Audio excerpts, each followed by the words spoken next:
Ba't puro ano na, puro tabing-tabing na? Tumutulo.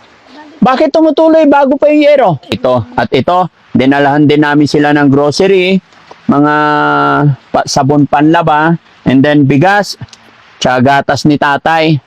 So, Nay, Tay, ibigay ko po sa inyo to, ano? Yung bigay ni Ma'am Early Opiana. Doon po, sa bahay. Anong kailangan nyo? Wala po. O, ito pa, hindi. Bigyan ko pa merienda. Hati kayo apat, ha? Okay lang? Oo, thank you. Ha? Thank you. Ah, sige. Nga, apir mo na. Pag-aaral kayo mabuti, ha? Huwag kayong gagawa ng masama, ha? Thank you po. Ay! Ano? Apir! Andun si Loret po. Ha? Si Loret. Hello po. Sino? Loret. Gusto ka po daw man. Sino yun? Yan ah. Anong pangalan? Loret kanta daw. Oh, ikaw, anong pangalan mo? Muy. Moy Moy! Kulyado. Kulyado, ilan taong ka? Follow ko sa'yo. Ah, nakapalo ka? Oh, dahil nakapalo ka, bigyan kita pamerienda. Thank you. Okay? Thank you. God bless. Hello po. Sinat po. Hello. Ingat kayo guys, ingat.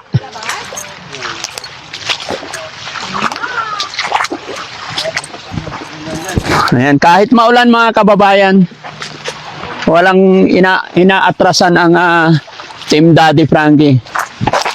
Hello, Nay. Magandang hapon. Magpapaulan po kayo.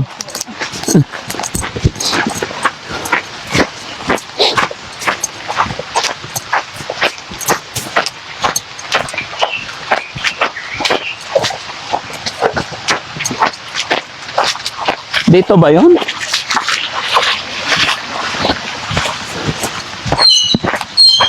Hello po. Hello.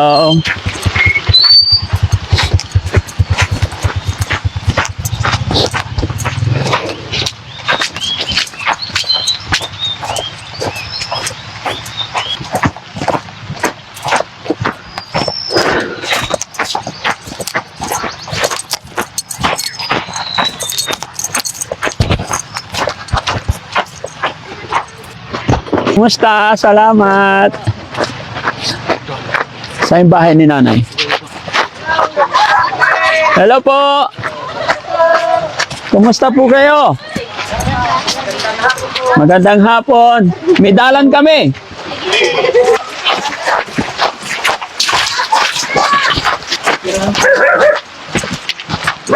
Hello po, makikidaan po.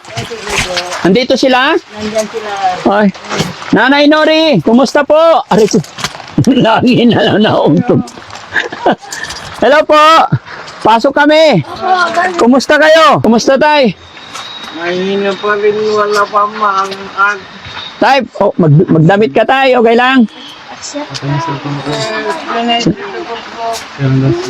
Umpisa tayo pala nakita yun. Kasi hindi ko nakalang. Oh. Kumusta na po kayo dito, tay, nay? Ha? Ganun pa rin. Ba't puro ano na, puro tabing-tabing na? Tumutulo. Bakit tumutuloy bago pa yung yero? Yung Pakuan na rin. Ay, yung pinagpakuan. Hindi marunong yung gumawa. Dapat nilagyan ng ano, Volcasil. Okay lang yan, Nay. Huwag nyo na kami alalahanin. Napasyal lang naman kami sa inyo. Ay, ito. Asaan na yung bigas? May dala kasi kaming bigas.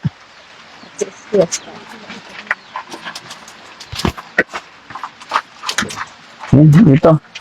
Ayan, Nay. May dala kaming bigas. Inisip ko kasi baka wala kayong pagsaing. Thank you, Daddy Frankie. Oh, kumusta? Hindi ka nagtinda, Nay? Nagtinda ako kanina, Daddy Frankie. Oh, Na, ano din, nakapagtinda din, Daddy Frankie. kumusta na yung bike nyo? Andyan po siya. Nagagamit nyo pa? Nagagamit ka, Daddy Frankie. Kumusta na yung braso mo, Nay? Oh, hindi na masyado nabubugbog. Opo. Kasi hindi mo na binibitbit. Binibitbit sa mga. Nasa bike na. Kumusta nang pakiramdam ng pagtitinda mo noon tsaka sa ngayon nung may bike na? Mas maganda ngayon, Daddy Frankie, tayo hindi na ako mahihirapan na magbitbit. Hindi kagaya dati na maghapon nakasabit sa braso. Opo. Si tatay naman, kumusta na si tatay? Okay lang. Anong pinagkakaabalahan nyo rito? Wala po pagkakapalibangan doon sa mga vlog ninyo online, nagpunta kayo sa Bayomang. Oo. Upo ka lang, Nay. Upo ka lang. Tapos, Nay, may dala kaming grocery. Kaya, Jessie. Mga grocery dyan. Ayun. Ito po. O, Nay, buksan mo, Nay, para makita mo. Ayan. Ang dami. Ano ba laman nito? Bakit mabigat? Yan, sige, Nay. Kasi tag-ulan, mga kababayan. Ano yung pangalan ulit ni Nanay? Nori po. Nori. Ngayon, mga kababayan, with Nanay Nori na dati na natin pong natulungan. Nakita natin nagtitinda, bit-bit ang 2 timba. At nabigyan natin sila ng bike. At ngayon muli natin silang dinalaw, mga kababayan. Sige, Nay, buksan mo lahat. Para makita nyo po, para may pangkain kayo dito.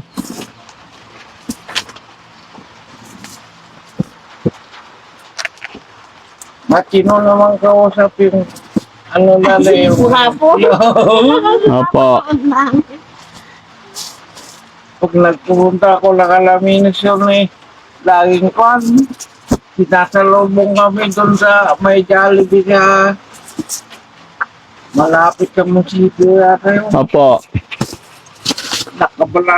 Banalang kung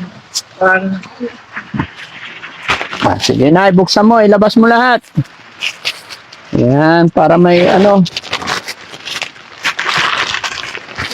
Yup.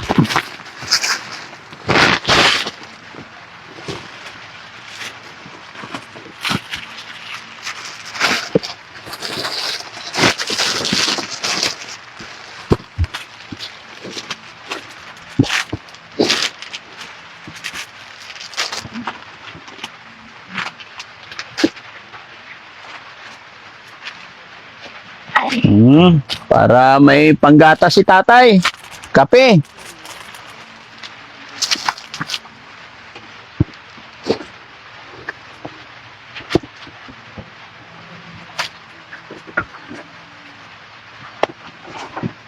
Sige, Nay. Nahirapan yata si Nanay. Ibuhos mo na lang, Nay. Para hindi ka mahirapan. Pasensya na kayo, mga kababayan. Maliit lang talaga yung bahay nila, Nanay, Tatay, kaya hindi na kami makapasok. Dahil mga maputik kami, galing kami sa labasan. Kaya, ilagay mo muna doon. Para mailabas din yun.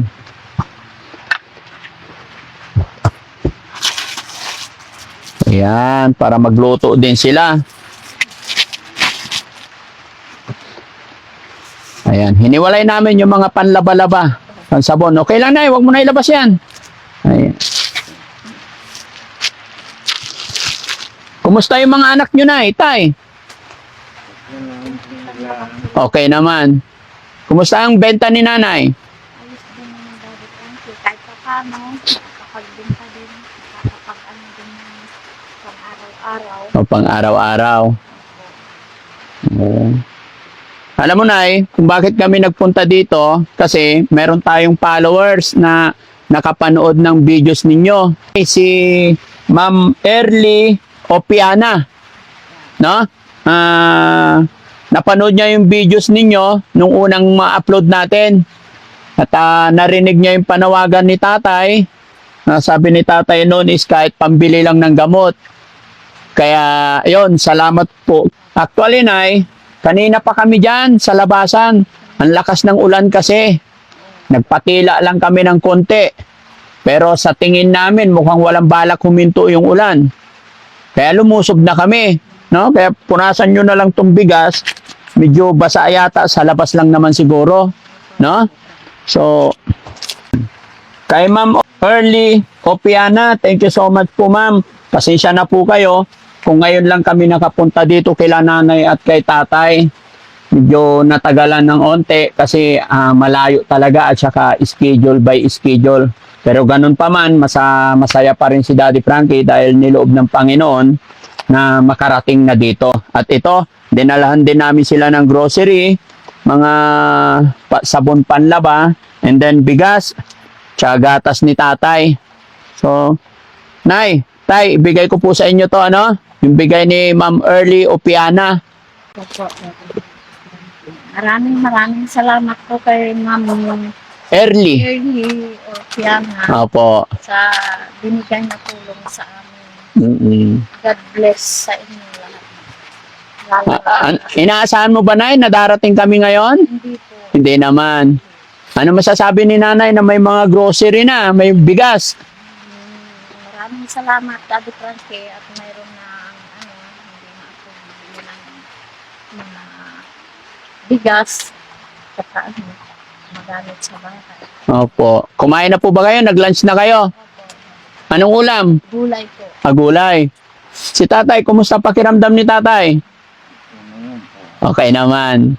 Hindi ko dati na nahihingal ako. Dati nangihingal. Ngayon hindi masyado. Opo. Salamat sa Panginoon. Ano masasabi ni tatay sa nagpaabot? Kasi talagang si Ma'am Early, nakita niya yung kalagayan kaya naaawa siya. Sabi niya, ipaabot ko yung 2,100.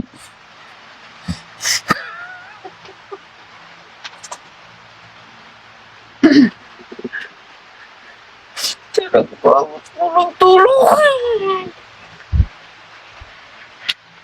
Salamat mo. Hindi na lang po ang bahalang pagbigay ko dito sa inyo. Mahirapang po talaga kami kalagayan na. Opo. Salamat po at nakatulong kayo sa akin kahit paano. Diyos po ang wala sa inyo. Maraming salamat po. Opo. No? Basta laban lang tayo, Nay, no? Lalo na't ganito, tag-ulan, may bagyo. Okay lang ba dito? Hindi ba kayo natatakot dito? Gilid ng dagat? Takot din, Daddy Frankie. Oo. Ano, Siyempre dito nagsisimula yung malakas na bagyo, ano? opo. Hindi ba tinatangay ng hangin yan pag malakas ang bagyo dito? Ano, yung tambak. Tambak. Tinatambakan ninyo? Natambakan ko namin, Daddy Frankie. Bibili po ako ng, pag may pera ako, bibili ako ng, yan yung pinag-anuhan ng talaba. Oo. Yung ang tinatambak. Ngayon ay tinatambak nyo rin para hindi hangin Opo. o tubig. Tubig, Daddy Frankie. Gaano ba, hanggang saan ba inaabot ng tubig dito? Pag, Maabot po dyan, Daddy Frankie, pag high tide. pag high tide, umaabot dito. Pero pag bagyo talaga, hindi ba nakakatao? Hindi ba hampas ang alon dito? Nahampas, Daddy Frankie, ng tubig dito sa railroad. Sa dingding. Hindi ba delikado? Hindi nakakatakot? Ako, nung lumipat ako doon, ayaw naman umalis dito, Daddy Frankie. Pag malakas ang lumilikas ka po. Lumilit. Si tatay hindi umaalis. Hindi. Bakit? Niya. Ha? Sanay na po. Sanay na po kayo. Paano pag lumalim ang tubig? Hindi naman po. Kung dito kasi breakwater na lang po yung nandyan. Oo. Kaya ang tubig po dyan. Hanggang dito lang. Opo. Nandiyan lang. Marunong naman kayo lumangoy. Medyo po. Medyo. Pero syempre, hindi na kagaya dati kasi yung kapansanan nyo po. Opo, yun lang pong mahirap ngayon. Dahil kung malakas ang ulan, kung kinakabahan ako dahil hindi ako makakilos. Opo. Iba na yung lakas. Ano? Opo. Kaya kahit marunong po kayong lumangoy, hindi sa inihiling, ay delikado pa rin. Opo. Hindi kakayanin. Si nanay, lilikas. No? Opo. Magkano naman pinagbentahan mo na? Kumusta ang benta kanina? Mahina po, Daddy Frankie. Bakit mahina? Kasi ganito po. Dahil sa ulan. Ulan. Sige. Ulan po. So, salamat na lang. Salamat naman sa taong nagpadala ng tulong sa inyo, no? Opo. Sakto-sakto rin dahil mahina ang benta, mahirap maghanap buhay. So, yan mga kababayan, maraming salamat po sa mga kababayan natin na nagpapaabot ng tulong sa mga beneficiary natin. At ito, saktong-sakto mga kababayan, nung time na nagpunta kami dito, malakas ang ulan at ayon kay nanay, mahirap maghanap buhay. So, masasabi ko na napaka bait talaga ng Panginoon kasi ngayon niya kami i-guide para makapunta dito kung kailan mahina ang benta, tag-ulan. Siyempre, mahirapan talaga maghanap buhay si nanay. Mga kababayan, sa mga bago pa lang sa akin channel, si nanay lang po ang nagkakapaghanap buhay dahil si tatay ay stroke patient. At ito, nadalhan natin sila ng bigas, grocery, at saka may kaunting tulong financial, no? So, dahil po yan sa inyo. Kaya mga kababayan, maraming salamat po muli sa inyo. No? Maglalambing po si Daddy Frankie na i-share natin tong ating mga upload videos para mas makatulong pa tayo. Sa pamamagitan ng pag-share ninyo mga kababayan, ay parang nakatulong na rin kayo kay nanay, tatay. No? So maraming salamat po. Hindi na po natin masyadong hahabaan kasi baka lumakas na naman ng ulan. Maraming salamat. Magandang gabi po. At muli po, thank you po kay Mama Early Opiana. Maraming salamat. Napakalaking bagay po ang naitulong ninyo ngayon sa pamilyang nangailangan ng tulong. God bless po. Mag-ingat po kayo parati. Wait, malumay? Ha? Okay na. Ayan mga kababayan. Lakas ng ulan. Tapos ito, yung kalagayan nila dito. Nila nanay, tatay, mga banggirahan nila. Sinasa gilid ng dagat po mga kababayan. Ito po. Ito yung sinasabi ko mga kababayan, nakakatakot pag may bagyo kasi dagat ito. So, wala rin silang maayos malipatan na magandang location. Kaya ito yung kalagayan nila nanay, tatay. Ito mararamdaman at mababakas nyo naman yung hampas ng hangin na nasisira lagi yung mga bubong nila. Kaya nandun sila sa loob ng bahay. At may mga tarapal pa rin kasi talagang tumutulo pa rin daw. No? So maraming salamat mga kababayan. Ito po ang sitwasyon ng ating mga kababayan dito sa Anda, Pangasinan at andito sila sa panggilid ng dagat. Maraming salamat. Mag-ingat po tayo parati and God bless.